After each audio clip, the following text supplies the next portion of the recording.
مسجد کے امام صاحب اور مؤذن صاحب کی تنخواہ کتنی ہوتی ہے؟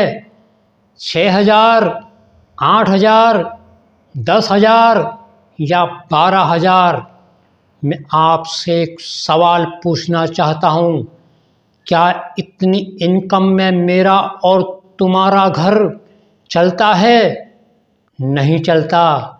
تو پھر سوچئے گا، امام صاحب اور مؤذن صاحب جن کی تنخواہ بہت کم ہوتی ہے، ان کا گزارا کیسے چلتا ہوگا؟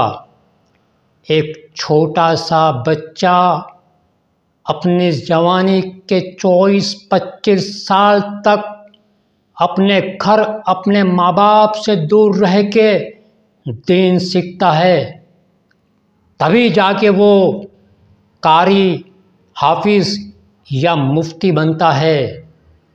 یہ قاری، حافظ یا مفتی صاحب 24 گھنٹے بستی کے لیے کام آتے ہیں۔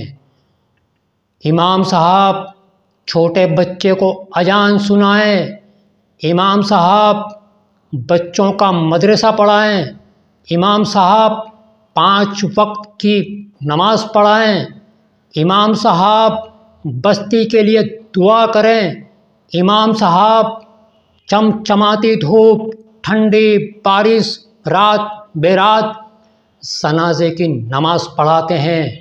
مؤذن صاحب مسجد کی صاف صفائی اور 5 وقت کی اذان دیتے ہیں۔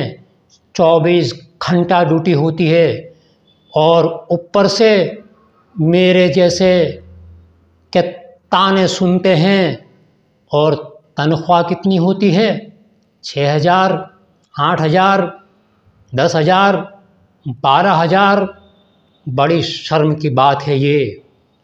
بینکوں میں تو لاکھوں کے بیلنس سنستھا کے بولتے ہیں، تو پھر مؤذن اور امام صاحب کو اچھا پگار دینے میں کوتاہی کیوں؟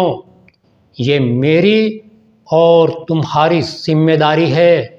سوچئے گا، ابھی رمضان ہے، مؤذن صاحب اور امام صاحب کا خیال رکھیے گا۔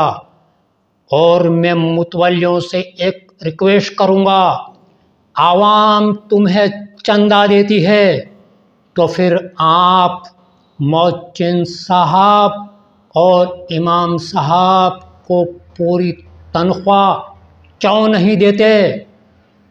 آج مہنگائی بڑھ چکی ہے، وہ حساب سے انہیں تنخواہ دینا چاہیے۔ سوچئے گا۔